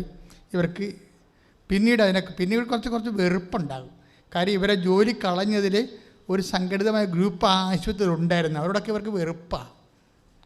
എങ്കിലും ഇവർ ഉടമ്പടി മുന്നോട്ട് പോകുന്നുണ്ടെങ്കിലും ആ വെറുപ്പുകൾ അങ്ങനെ കിടക്കും. നിങ്ങളത് നോക്കണം. ഉടമ്പടി എബ്രാഹത്തിനോട് പറഞ്ഞില്ലേ ദൈവം, ഇപ്പം 25 കൊല്ലം കഴിയുമ്പോൾ 24ാമത്തെ കൊല്ലമാണ് പറയണത്, നീ എൻ്റെ മുമ്പാകെ തന്നെ ഉണ്ടാകണം, വിശുദ്ധി ഉള്ളവരായിരിക്കണം. അത് എബ്രാഹത്തിനോട് പറയണം. ഇവരുടെ ജോലി പോയി കഴിയുമ്പോൾ പക്ഷേ ഇവർക്ക് വിശ്വാസമുണ്ട്. ഇവർ പറഞ്ഞത് എന്താ വെച്ചാൽ, എനിക്ക് മാതാവായിട്ട് വലിയ ബന്ധമൊന്നുമില്ല, പക്ഷേ ഞാൻ ബൈബിളിനെ കൊതിയോടെ വായിക്കുന്ന ആളാണ്, ബൈബിളിന് എനിക്ക് അഭിഷേകമുണ്ട്. അപ്പം ചിലരുടെ ഷീജയുടെ നിലപാട് ഒത്തിരി പേർക്കുണ്ട്. ഈശോ ഉണ്ടായി പിന്നെ ഞാനും ഒക്കെ പണ്ട് അങ്ങനെ ധരിച്ചിരുന്നത്. സെമിനാരി വെച്ച് ഞാൻ അച്ഛന്മാരുടെ കനന നമസ്കാരം അന്ന് 3000 രൂപയാണ്. വീട്ടിൽ വന്ന് പൈസ ഇല്ലാഞ്ഞിട്ട് വീട്ടിൽ വന്ന് തേങ്ങ ഇട്ട് കൊട്ടൊക്കെ പിടിച്ചുകൊണ്ട് പോയി കടയിൽ കൊടുത്ത് കാശ് വാങ്ങിച്ചാണ് ഈ പുസ്തകം മേടിച്ചത്. അന്ന് 900 രൂപയാണ് അതിന്, ആ പുസ്തകത്തിന്. അപ്പോൾ ആ ബ്രീബരി എന്ന് പറഞ്ഞ ആ പുസ്തകത്തിൽ ഓൾമോസ്റ്റ് ഓൾ പ്രെയർ ഉണ്ട്. അപ്പോൾ എൻ്റെ മനസ്സിലൊക്കെ ഇരുന്നത് ഈശോ ഇവിടെ കൊണ്ടില്ല, പിന്നെ എന്തിനാണ് നമ്മുടെ മാതാവ് എന്തിനാണെന്ന്, അതങ്ങനെ ഞാൻ ചിന്തിച്ചു നടന്ന കാര്യം. 87 തകർച്ച വന്നപ്പോഴാണ് ഈശോ പതുക്കെ പിടിച്ച് മാതാവിൻ്റെ അടുത്ത് കൈ പിടിപ്പിച്ചത്. അതിനുശേഷം ഞാൻ കൈ വിട്ടിട്ടില്ല. നിങ്ങളൊരിക്കലും തെറ്റിദ്ധാരണ വീഴരുത്. ഈശോ ഉണ്ടല്ലോ പിന്നെ മാതാവ് എന്തിനാണെന്ന് ചോദിക്കരുത്. കാര്യം മാതാവും ഈശോയൊക്കെ ദൈവത്തിൻ്റെ പദ്ധതി പ്രകാരം ലോകത്തിന് യേശുവിനെ കൊടുക്കാനുള്ള ആളിൻ്റെ കൂട്ടത്തിൽ ഈശോ കഴിഞ്ഞാൽ പിന്നെ മാതാവേ ഉള്ളൂ, വേറെ ആരെയും ഏൽപ്പിച്ചിട്ടില്ല. പിന്നെ ഉള്ളത് ത്രിത്വത്തിൻ്റെ ഒരാളാണ്, പരിശുദ്ധാത്മാവാണ്. അപ്പോൾ ത്രിത്വത്തിൻ്റെ പിതാവും പുത്രനും പരിശുദ്ധാത്മാവ് ഉണ്ടായാലും മനുഷ്യ പങ്കാളിയായിട്ടുള്ളത് അമ്മയാണ്. അതുകൊണ്ട് ദൈവം ഒരിക്കലും അമ്മയെ ഡിസോൺ ചെയ്ത് ഒരു പ്രോജക്റ്റും ചെയ്യത്തില്ല. അതെനിക്കറിയത്തില്ല. ഞാൻ പൊട്ടംകളിക്ക് ഞാൻ എൻ്റെ തന്നെ അടിച്ചു കയറ്റിക്കണത് ഈശോയാണ് എല്ലാം, പിന്നെ നമുക്ക് ആവശ്യമില്ലെന്നുള്ളതല്ലേ. പക്ഷേ ഒരു വിഷയമുണ്ട്. അപ്പോൾ ഷീജ പറഞ്ഞ അതാണ്, ഞാൻ കൊന്തയിൽ കൊന്തയൊന്നും ചിലത്തില്ല, ഞാൻ വീക്കാണ്. പക്ഷേ ബൈബിൾ ഞാൻ വായിക്കും. എൻ്റെ കുഞ്ഞുങ്ങളെ ഞാൻ ബൈബിൾ സുന്ദരമായിട്ട് പഠിപ്പിച്ചിട്ടുണ്ട്. 3 വയസ്സ് തൊട്ട് ഞാൻ കുഞ്ഞുങ്ങളെ ബൈബിൾ വായിപ്പിക്കുന്ന 3-3 ക്ലാസ് തൊട്ട് കുഞ്ഞുങ്ങളെ ബൈബിൾ വായിപ്പിക്കുന്നതാണ്. അപ്പം നല്ലൊരു ഫാമിലിയാണ് അവർ വിശ്വാസത്തിൻ്റെ. ഇപ്പം കർത്താവ് പറഞ്ഞില്ലേ ഒരു യുവാവിനോട്, നിനക്കൊരു കുറവുണ്ടെന്ന് പറയും. മനസ്സിലായില്ലേ? ഇതുപോലെ മറിയാം നിൻ്റെ ജീവിതത്തിൽ ചിലപ്പോൾ ഒരു കുറവായിരിക്കും ദൈവം ചൂണ്ടിക്കാണിക്കണം. നിനക്കൊരു കുറവുണ്ട്, എൻ്റെ അമ്മയോട് നിനക്ക് അധികം ബന്ധമില്ല എന്ന് പറയും. ഷീജ അങ്ങനെ ഒരു ആളാണ്. ഈശോയോട് ഭയങ്കര പണ്ടാര ബന്ധം, പക്ഷെ അമ്മയോട് അധികം ബന്ധമില്ല. പക്ഷേ ഇപ്പം എന്താ വെച്ചിട്ട് അമ്മയുടെ കൈ പിടിച്ച് ഷീജനെ ഏൽപ്പിക്കുന്ന ഒരു ഭാഗമാണ് അടുത്തത്. കാര്യം ഇവിടെ ജോലി പോയില്ലേ, എന്തെങ്കിലും നഷ്ടപ്പെട്ടാൽ ഓർക്കുക അമ്മ നമ്മളെ ഏൽപ്പിക്കാൻ സമയമായിരുന്നു. ബിഷപ്പ് ഷീൻ്റെ ഒരു പുസ്തകം പണ്ട് ഞാൻ വായിച്ചിട്ടുണ്ട്. വൈദികരുടെ തകർച്ചയെക്കുറിച്ച് എഴുതിയിരിക്കുന്നതാണ്. വൈദികർക്ക് തകർച്ച വന്നാൽ ദ ട്രഷറിങ് ക്ലേ, മൺപാത്രത്തിലെ നിധി എന്ന പുസ്തകത്തിൻ്റെ പേര്.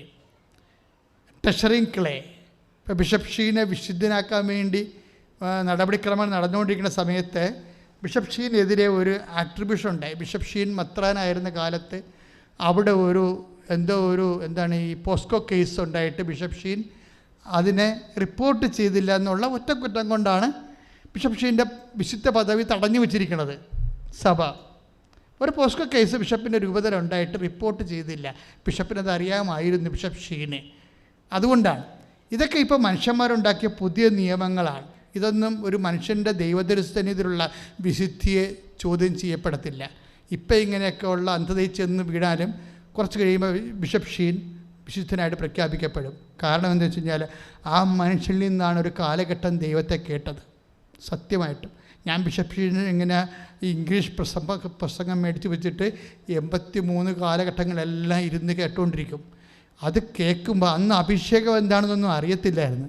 പക്ഷെ ഇപ്പം എനിക്ക് മനസ്സിലാവുന്നുണ്ട് മുഴുവനും അഭിഷേകം ആ മനുഷ്യൻ്റെ വായിൽ നിന്ന് വരുന്നതെന്ന്. ഈ വചനത്തിന് അങ്ങനെ ഒരു പ്രത്യേകത ഉണ്ട്. ഇതിങ്ങനെ തിരത്തള്ളിക്കൊണ്ട് വരും. എല്ലാ ആന്തരിക മുറിവുകളെയും സുഖപ്പെടുത്തി, നനഞ്ഞു പോയതിനെ വാടിയതിനെ തന്നെ എല്ലാം നിവർത്തി, ആറിപ്പോയതിനെ ചൂടാക്കിക്കൊണ്ട് കർത്താവിൻ്റെ ചൈതന്യം, ഒരു പുതു ചൈതന്യം ഇങ്ങനെ കേൾവിക്കാരിലേക്ക് ആവശിക്കപ്പെടുന്ന ഒരു അഭിഷേക പ്രഭാഷണമാണ് ബിഷപ്പ് ഷീൻ്റെത്. നല്ല സൂപ്പർ സിമ്പിൾ ഇംഗ്ലീഷിലേ. അപ്പോൾ അത് ഞാൻ ഒത്തിരി കേട്ടിട്ടുണ്ട്. അപ്പം അതിൻ്റെ അകത്ത് ഒരു വാക്കാണ്, വൈദികർക്ക് എന്തെങ്കിലും ഇഷ്യൂ ഉണ്ടെങ്കിൽ ഉടനെ നീ മാതാവിൻ്റെ അടുത്ത് വരണമെന്ന്. എന്താണ്? അമ്മ അതിന് പരിഹാരം കാണുമെന്ന്. ഇത് വൈദികർക്ക് മാത്രമല്ല ഞാൻ കണ്ടിരിക്കുന്നത്. മനുഷ്യന്മാർക്ക് എന്തെങ്കിലും പ്രശ്നമുണ്ടെങ്കിൽ നിങ്ങൾ അമ്മയുടെ മുമ്പിൽ കെട്ടുകൂത്തണം. അല്ലെങ്കിൽ കർത്താവ് അമ്മയുടെ കരം ഗ്രഹിച്ച് നിൻ്റെ